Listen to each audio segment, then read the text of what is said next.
వచ్చిందంటే ఈ తమ్ముడు ఏ విధంగా నష్టపోయిందంటే ఆన్లైన్లో గేమ్లు ఆడుకుంటా నష్టపోయిందట. ఆన్లైన్లో గేమ్లు ఆడుకుంటా ₹1 కాదు, ₹2 కాదు, ₹3 కాదు, 15 లక్షల రూపాయలు ఆన్లైన్ గేమ్ల ద్వారా పోగొట్టుకున్నాం. అప్పుల పాలయ్యాడు, చాలా ఇబ్బంది పడుతూ ఉన్నాడు.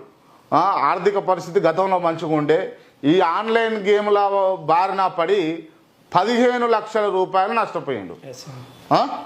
మళ్ళా ఏం రాని వ్యక్తి, చదువుకోలేని వ్యక్తి అంటే కాదు. ఏం చదువుకుంటున్నావు నువ్వు?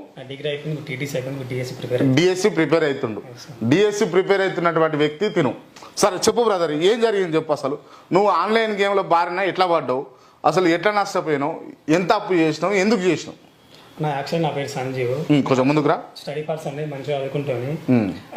అటు చూసుకోండి చెప్పు. యూట్యూబ్ చూస్తున్నప్పుడు, క్లాస్ వింటున్నప్పుడు ఒక యాడ్ వచ్చింది. యాడ్ వచ్చినప్పుడు తీన్ పట్టి అని వచ్చింది.